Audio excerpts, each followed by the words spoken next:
Terima kasih pemirsa Anda bersama kami dalam segmen Market Buzz. Kita ke informasi yang perlu Anda highlight mungkin pada pagi hari ini, diantaranya ada Bank Indonesia. Diprediksi tetap mempertahankan suku bunga acuan pada RDG di bulan Juli ini. Dan kemudian ada target laba tumbuh realisasi ELSA capai 90% di kuartal 2 2023. Ya, sedang musim laporan keuangan kuartal 2 pemirsa ya.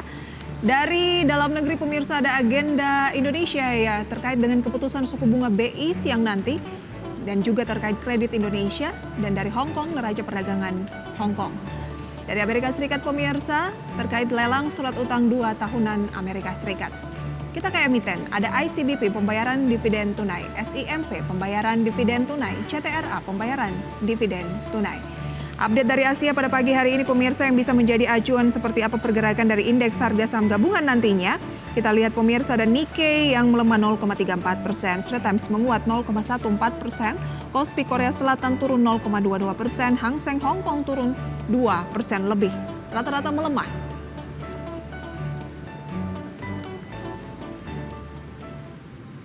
Market Buzz pada pagi hari ini akan berbincang bersama dengan Pak Arya Santoso, Presiden Director CSA Institute. Selamat pagi Pak Arya. Selamat pagi Prisa. Pak Arya, Asia cenderung melemah, kemudian indeks harga saham gabungan peluangnya bagaimana? Mengingat bahwa hari ini juga ada yang menjadi market highlight adalah Bank Indonesia, keputusannya terkait suku bunga. Banyak yang memprediksi akan tetap 5,75. Menurut Pak Arya akan bagaimana?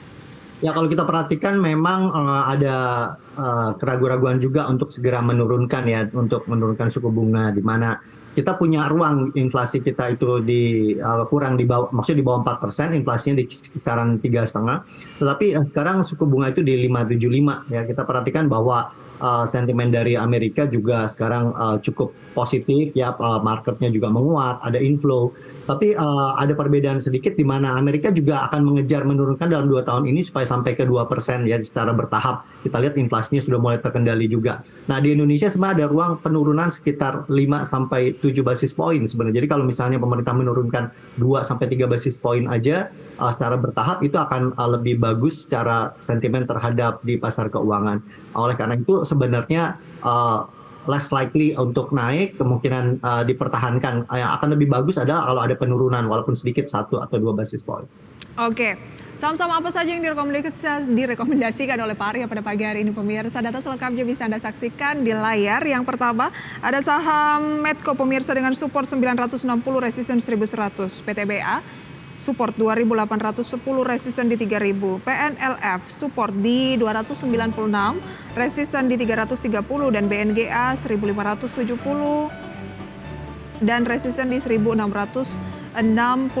Pak Arya, kemarin kan juga ada rilis laporan keuangan dari BCA begitu ya, di mana hasilnya menurut Anda cukup bagus nggak sih dengan penguatan yang berlangsung adalah sekitar harga dari BCA ini kita lihat bahwa melonjak 24,2 triliun rupiah ya, atau melonjak 34% year on year. Bagaimana tanggapan Anda? Kenapa tidak ada dalam kategori rekomendasi saham pilihan? Oke pemirsa, sambil kita akan membenahi komunikasi dari studio dengan Pak Arya, kami akan segera kembali, tetaplah di segmen Market Buzz. Dan beberapa saham pemirsa yang menjadi kategori top gainers based on value dan juga top losers pemirsa, di antaranya adalah saham-saham seperti BCA. BCA ini baru saja merilis kinerja di kuartal kedua 2023 pemirsa, dan terapresiasi dalam gainers pada pagi hari ini, di mana BBCA naik 1,1% di posisi 9.200. Kemudian ada BBRI naik 0,45% di posisi 5.625. Selanjutnya ada BMRI juga naik 0,91% di 5.550. Astra naik 0,76% di 6.600. Adaro naik 1,62% di 2.510. Medco naik 2% di 1.020. Maha, itu tadi pemirsa masuk dalam jajaran top gainers ya.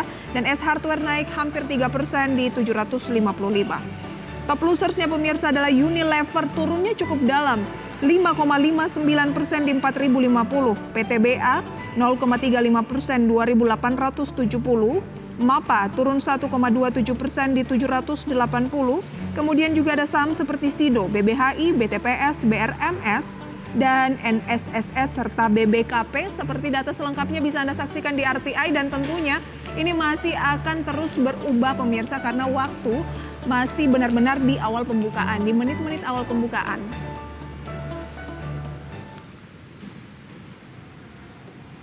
Pak Arya, banking semuanya, nggak semuanya sih Pak Arya ya, tapi 3 teratas, BBCA, BBRI, Bank Mandiri masuk dalam top gainers. Apakah karena ya itu menanti suku bunga Bank Indonesia yang diprediksi masih akan tetap dan trennya ke depan akan ke tren suku bunga rendah dan kuartal kedua sudah dibuka dengan BBCA dengan kinerja yang cukup oke, atau bagaimana Anda melihat fenomena top gainers pada pagi hari ini? Ya, BBCA cukup bagus ya, stabil dan boleh dikatakan sebagai salah satu bank swasta yang menghimpun dana dari masyarakat termasuk yang terbesar. Kita lihat kinerjanya juga dipertahankan dengan baik, cukup prudent. Jadi boleh dikatakan untuk investasi jangka panjang bisa menjadi pilihan walaupun kalau dilihat kelihatannya nggak pernah murah ya, kecuali market sedang crash atau memang kondisi sedang lesu gitu ya. Tapi bisa dijadikan saham pilihan. Kondisi saat ini masih merupakan suatu pilihan investasi bagi big banks ya seperti BRI, BCA, Bank Mandiri yang setiap tahunnya selalu menghasilkan keuntungan dan ada pertumbuhan. Maka oleh karena itu tetap menjadi favorit pilihan masyarakat sebagai investasi. Paling favorit yang mana dan rekomendasinya apa Pak? Saya di BRI ya, di BRI kita bisa lakukan buy on weakness ketika ada pelemahan, bisa dilakukan pembelian, bisa cicil beli. Jadi sementara ini juga secara pergerakan sempat mencoba untuk breakout dari 5.600 dan sudah berhasil. Waktu itu tanggal 18 sempat ke 5.700 ya, tapi kelihatannya upside-nya belum terlalu meyakinkan. Mungkin bisa dilanjutkan di gerakan selanjutnya, maka oleh karena itu di atas 5.600 BBRI bisa menjadi pilihan, masih cukup kuat ya, kelihatannya supportnya di 5.600 baru breakout. Saat ini di 5625 dengan kenaikan 0,4%, berarti cicil beli tapi batasi kerugian di 5.600 ya. Ya, kalau close di bawah 5.600 secara gerakan minor itu bisa dijadikan batas untuk risk management-nya. Target terdekat level berapa dan target price dari Anda di posisi berapa? Ya, untuk target kita bisa sampai ke 5.900 atau 6.000 untuk BBRI. Oke. Kalau BBNI juga tadi Anda sampaikan ya, masuk dalam rekomendasi Anda kalau bicara soal banking. Saya tadi pilihnya BNGA, tapi BBNI juga cukup bagus ya. Jadi saat ini ya risknya bisa sampai ke untuk BBNI itu di 8825 ya. Jadi 8825 sebagai support ya. Kita bisa targetkan kembali ke 9.950. Oke, tapi di posisi keduanya lebih ke BNGA ya? Ya, untuk BNGA itu bisa menjadi pilihan yang cukup baik ya untuk kembali melanjutkan uptrend-nya. Kita perhatikan pergerakannya cukup menarik untuk kita lihat dalam sebulan terakhir kebanyakan ada yang stagnan begitu dan ya, memang kita lihat karena pergerakannya cukup agresif ya dari bulan April, Mei dan Juni itu upside-nya cukup besar dari sekitar 1.200 sampai ke 1.665 sehingga terjadi konsolidasi di sebulan terakhir ini di bulan Juli ya, kemungkinan akan melanjutkan penguatan dari uptrend-nya. Oke, jadi BNG Anda rekomendasikan saat ini stagnan di 1610, strateginya bagaimana? Strateginya bisa dilakukan pembelian di level ini ya, area support yang menjadi untuk risikonya itu di area support di 1570. Nah, kemudian kemungkinan akan terjadi penguatan lanjutan sampai 1665, bahkan untuk jangka menengah bisa sampai ke 1.800. Oke, tadi di awal sebelum kita ke informasi seputar IPO Maha gitu ya, Anda merekomendasikan Medco, PTBA, Panin Life dan juga BNGA yang sudah kita bahas BNGA-nya. Medco, PTBA, Panin Life, boleh singkat saja Pak Arya, apa yang membuat Anda merekomendasikan saham-saham tersebut pagi hari ini? Untuk Medco memang penguatan harga komoditas, tentu sentimennya juga akan cukup baik ya untuk memberikan sentimen untuk upside lanjutan untuk Medco, sehingga kita lihat konsolidasinya di kisaran 910 sampai ke 950 itu sudah berhasil ditembus kemarin ya, hari pertama. Kemungkinan ada penguatan lanjutan untuk Medco. Dan kemudian untuk PTBA kita lihat harga komoditas batubara juga sudah mulai menguat ya, dan bagi sentimen dari dividen yang exit itu juga sudah selesai, konsolidasinya di 2.800, breakout 2.800 kemungkinan ada penguatan sampai 3.000 bahkan di atas 3.000 rupiah untuk PTBA. Oke, PTBA juga cukup menarik ya, konsolidasinya di level harga 300, kemungkinan akan terjadi breakout di level 330. Nanti kita perhatikan di level 330 apakah mampu untuk menembus, itu bisa buy on breakout juga di 330. Saat ini menarik untuk dilakukan cicil beli, relatif cukup murah secara valuation-nya juga. Ini lebih ke time frame berapa lama Pak Arya?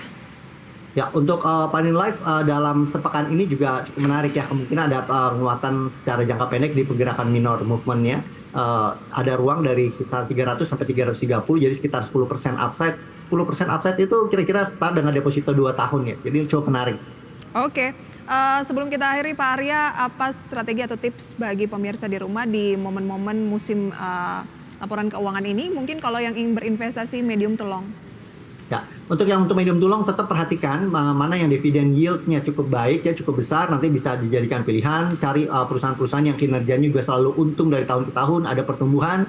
Jangan takut berbagai masa kondisi, misal ada sementara penurunan, itu merupakan kesempatan untuk kita melakukan cicil beli, mengkoleksi saham-saham yang baik. Oleh karena itu biasanya di bulan Agustus agak lesu ya market, tapi jangan khawatir, tetap pilih perusahaan-perusahaan yang baik untuk Anda beli dan dilakukan investasi jangka menengah maupun panjang.